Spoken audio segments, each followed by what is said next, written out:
Assalamualaikum warahmatullahi wabarakatuh. Hari ini kita akan belajar tentang hadis nasib manusia telah ditetapkan oleh Allah Subhanahu wa taala. Nasib adalah sesuatu yang telah ditetapkan atau ditentukan oleh Allah Subhanahu wa taala atau biasa disebut dengan takdir, yaitu perbuatan kita ya, baik dan buruknya telah ditetapkan Allah Subhanahu wa taala. Berkaitan dengan nasib manusia yang telah ditetapkan oleh Allah, kita akan mempelajari tentang proses penciptaan manusia. Proses pertama adalah Allah menciptakan saripati tanah, lalu berubah menjadi setetes mani selama 40 hari pertama.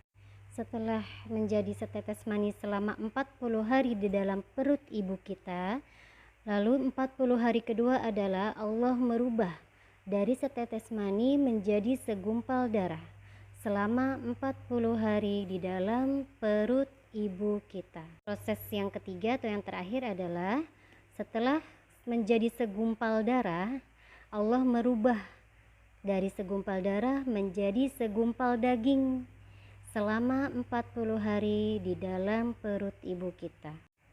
Setelah Allah menciptakan segumpal daging atau biasa kita kenal dengan bayi yang ada di dalam perut seorang ibu, maka Allah mengutus malaikatnya untuk meniupkan ruh ke dalam bayi tersebut supaya bayi tersebut bisa hidup di dalam perut seorang ibu.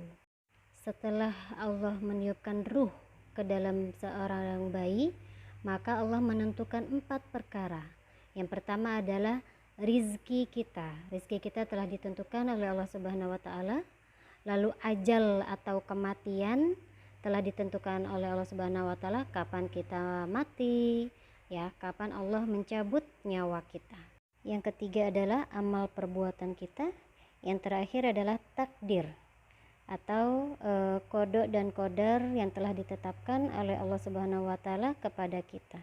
Setelah kita mempelajari 4 perkara yang telah ditetapkan oleh Allah, maka ada balasan atas perbuatan atau amal perbuatan manusia, yaitu surga dan neraka. Surga adalah tempat terakhir yang Allah berikan kepada manusia yang melakukan perbuatan baik atau amal ibadah yang telah diperintahkan oleh Allah Subhanahu wa taala. Luasnya surga itu adalah seluas langit dan bumi. Bumi luas, langit pun luas, maka digabungkan oleh Allah luasnya seluas langit dan bumi. Ini hanya contoh gambarannya saja. Surga itu adalah tempat yang indah yang diberikan Allah Subhanahu wa taala untuk manusia yang selalu berbuat baik atau selalu beribadah kepada Allah Subhanahu wa taala.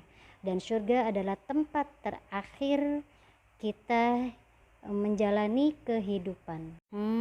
Siapa nih yang mau masuk surga?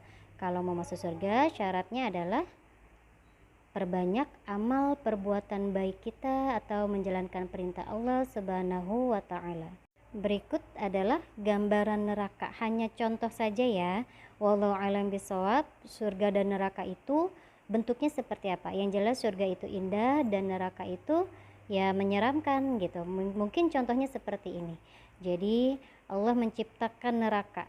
Neraka adalah tempat terakhir ya yang diberikan Allah kepada manusia akibat dari perbuatan buruknya atau perbuatan jeleknya. Yang malas-malas sholat, yang malas mungkin sedekah, atau yang selalu berbuat buruk ya, misalnya durhaka kepada orang tua, kepada siapapun ya.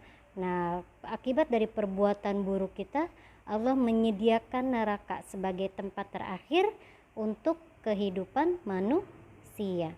Siapa ya yang mau masuk neraka? Pasti tidak mau kan?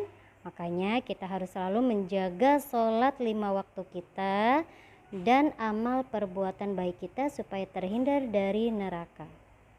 Hikmah dari hadis tersebut adalah salah satunya ya, ini beberapa diantaranya adalah pertama, Allah Maha Pencipta segala sesuatu. Jadi kita percaya bahwa Allah Maha Pencipta segala sesuatu. Yang kedua adalah kesadaran manusia untuk selalu berbuat baik. Kenapa harus selalu berbuat baik? Karena yang ketiga, ada balasan akibat dari perbuatan manusia.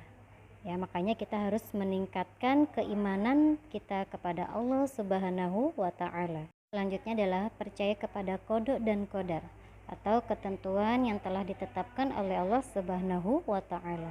Dan yang terakhir, akibat dari perbuatan manusia itu balasannya adalah apa? Kita percaya adanya surga dan neraka. Demikian penjelasan untuk hadis nasib manusia telah ditentukan oleh Allah Subhanahu wa taala. Semoga kita semakin beriman kepada Allah, meningkatkan ibadah kita kepada Allah dan selalu berbuat baik.